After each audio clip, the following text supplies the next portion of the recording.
الله على محمد صلى الله عليه وسلم. Setelah itu, maka mari kita membahas. 3 pembahasan itu kita telah selesaikan pada pertemuan kita beberapa bulan yang lalu. Sekarang mari kita bahas selanjutnya. Lalu ihdinas siratal mustaqim siratal ladzina an'amta 'alaihim ghairil maghdub. Lalu kita ini tidak hanya menegaskan bahwasanya kita berdiri di atas kafilah orang-orang salih, orang-orang yang syuhada, para nabi dan orang yang cinta kebenaran di atas rel siratal mustaqim. Tapi juga kita memohon kepada Allah supaya kita ini tidak mengikuti golongan dan kaum yang mendapatkan murka dari Allah. Maghdub. Maghdub itu siapa? Orang yang dimurkai oleh Allah itu adalah golongan Yahudi. Ya, yaitu golongan Yahudi. Di mana kita ketika memohon kepada Allah supaya kita diberikan oleh Allah jalan siratal mustaqim, kita mengikuti jalan siratal mustaqim, lalu kita itu menyatakan kepada Allah supaya kita itu jangan sampai terseret untuk mengikuti orang-orang yang dimurkai oleh Allah dari kalangan Yahudi. Karena apa? Karena biang kerusakan pada kehidupan di dunia dan kehidupan di akhirat. Kalau seseorang Muslim mereka tidak mengenali Yahudi, mereka tidak memahami Yahudi sampai mereka itu mengikuti jalan Yahudi, di mana jalan Yahudi itu adalah jalan yang bertentangan dengan jalan siratal mustaqim dan bertentangan dengan jalan orang yang diberikan nikmat dari para nabi, dari para rasul, orang yang cinta kebenaran, syuhada, dan sholihin.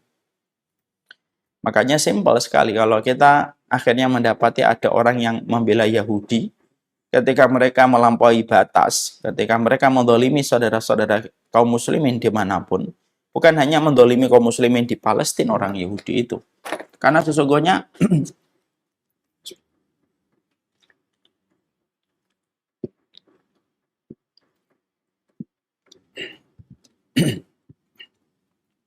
karena sesungguhnya orang Yahudi itu mereka memang sifat dasar watak mereka itu berbuat kerusakan. Dan kerusakan yang ditimbulkan oleh orang Yahudi di atas muka bumi ini bukan hanya dalam konteks di dunia, bukan hanya di Palestina, karena Palestina itu salah satu contoh. Tapi sebenarnya kerusakan yang mereka timbulkan dalam kehidupan manusia itu adalah di berbagai macam belahan dunia. Makanya kita bisa mendapati seorang ulama Raghib Ashirzani itu mengatakan, tidaklah kamu mendapati kerusakan apapun di satu negara kecuali pasti ada peran dan andil orang Yahudi di dalam kerusakan itu. Itu kata ulama besar. Jadi tidaklah kita menjumpai kerusakan di berbagai macam belahan dunia manapun itu, kecuali pasti ada andil Yahudi di situ. Yang tentunya terkadang mereka tidak bermain di depan panggung, tapi mereka menjadi aktor intelektual yang menjadikan peristiwa-peristiwa itu, kerusakan demi kerusakan itu menimpa kepada manusia. Karena kita tidak pernah dapati satu bangsa yang paling bengis ketika melakukan kekerasan dan melakukan kerusakan kecuali adalah orang Yahudi. Dan yang mengatakan itu adalah Rabb yang menguasai alam semesta, yaitu adalah Allah. Makanya permintaan kita itu ketika mengatakan ihdinas siratal mustaqim siratal ladzina an'amta 'alaihim ghairil maghdub. Jangan sampai kita itu masuk. Ya. Menyerupai pun jangan. Jangan sampai kita mengikuti jalannya orang Yahudi. Sekarang mari kita bedah dulu sebentar.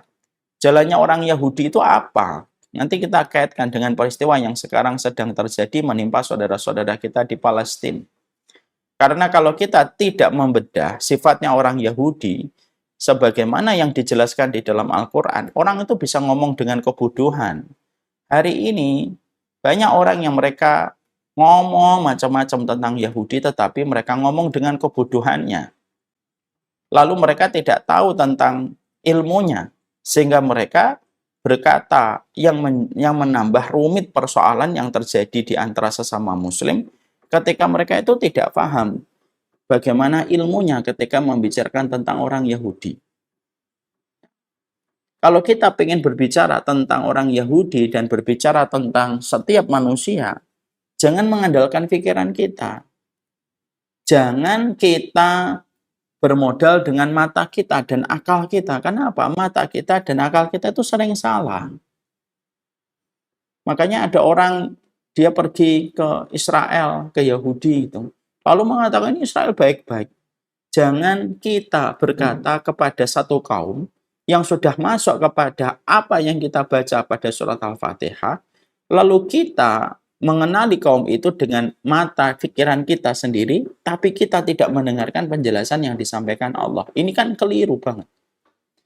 Kalau Allah sampai mengatakan kepada kita di dalam Al-Quran supaya kita tidak termasuk pada bagian golongan orang yang dimurkai oleh Allah, dan seluruh para ulama tafsir sepakat, maghdub ini siapa? Maghdub ini adalah orang Yahudi yang mereka itu dimurkai oleh Allah ketika orang Yahudi itu punya ilmu, mereka faham kebenaran, tetapi mereka tidak mau untuk melaksanakan konsekuensi dari kebenaran yang mereka ketahui. Itulah yang menjadikan mereka itu dimurkai.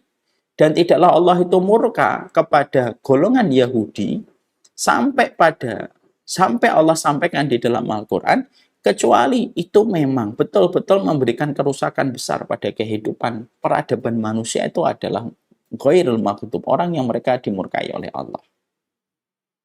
Jadi jangan kita merasa lebih pintar daripada Allah. Ya. Karena apa? Kalau pembicaraan kita tentang Yahudi, kita sudah mulai dengan mata kita, logika dan pikiran kita. Mata kita itu sering ditipu.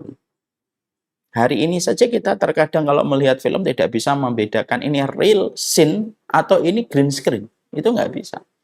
Apakah ini real scene atau ini adalah CGI? Kita nggak bisa membedakan. Betapa lemahnya mata kita itu sering menipu.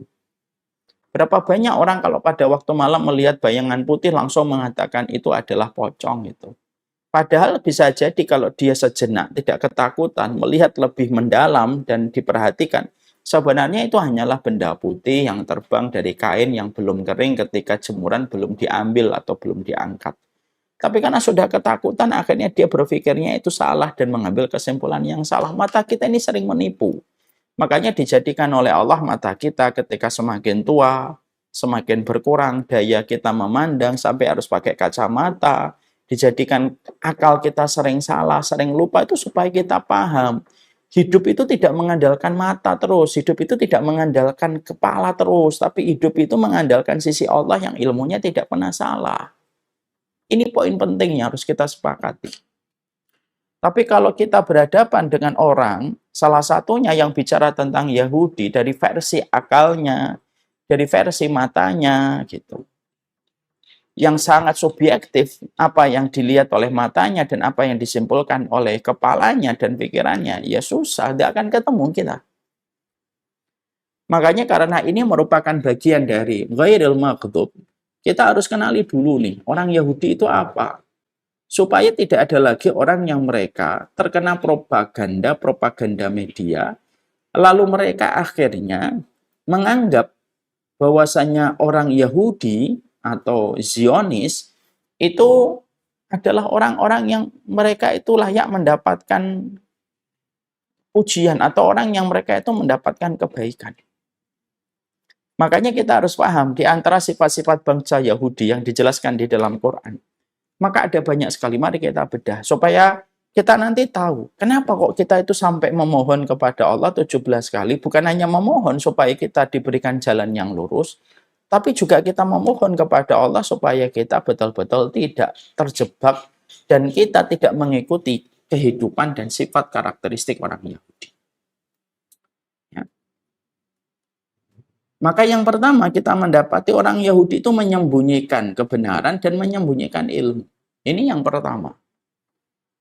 Makanya Allah sampaikan kepada kita di dalam surat Ali Imran ayat 71, ya ahlal kitabi lima talbisunal haqqa bil batil wa taktumunal haqqa wa antum ta'lamun. Hei orang Yahudi, kenapa sih kamu itu suka mencampur adukan yang antara yang hak dengan yang batil dan kalian menyembunyikan kebenaran wa antum ta'lamun, padahal kalian itu tahu.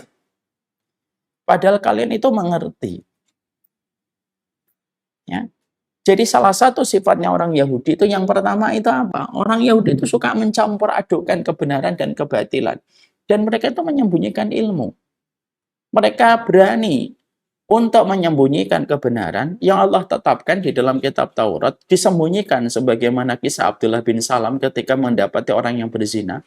Itu orang Yahudi itu berani menyembunyikan kebenaran. Padahal ada di dalam kitab Taurat, dan ketika ada di dalam kitab Taurat, mereka itu berani menutupi kebenaran ayat itu dengan tangannya. Dan mereka itu tahu betul bahwasanya Nabi Muhammad itu betul-betul seorang nabi dan seorang rasul. Orang Yahudi tahu betul. Ya alam, bahwasanya mereka itu mengetahui sebagaimana mereka itu mengetahui Rasulullah itu sebagaimana mereka itu mengenali anak-anak mereka sendiri. Ya. Maka sesungguhnya, kenapa mereka akhirnya menolak Rasulullah? Karena mereka menyembunyikan kebenaran. Mereka menyembunyikan kebenaran. Karena semua yang diceritakan tentang Nabi Muhammad itu ada di dalam kitab Taurat. Semuanya jelas detail. Tapi itulah karakternya orang Yahudi, menyembunyikan kebenaran dan menyembunyikan ilmu. Makanya ini yang menjadi kita memahami. Berarti tidak ada propaganda media, tidak ada propaganda berita. Yang ada ketika itu beririsan dengan Yahudi, kecuali pasti kebenarannya disembunyikan. Pasti fakta kebenarannya disembunyikan. Yang ditampilkan itu adalah sebuah kedustaan dan kebohongan. Itu sudah karakter. Dan itu pun akan kita jumpai di media-media internasional yang beririsan dengan kepentingan dan saham orang Yahudi. Kecuali kita akan menjumpai, Allah itu tidak mungkin salah. Jadi namanya cover boot story, bahwasanya ada second opinion, itu nggak berlaku sama orang Yahudi. Itu hanya ditujukan kepada orang-orang yang bukan Yahudi. Tapi ketika sudah Yahudi, mereka tidak bisa melakukan itu. Ya. Karena kalau dilakukan kode etik jurnalistik, Yahudi itu paling tidak bisa melakukan kode etik jurnalistik. Makanya Allah sampaikan dalam surat Ali Imran itu 71 tadi. Kenapa ahlul kitab kalian itu menyembunyikan kebenaran, menyembunyikan ilmu, wa antum ta'lamun, padahal kalian itu tahu.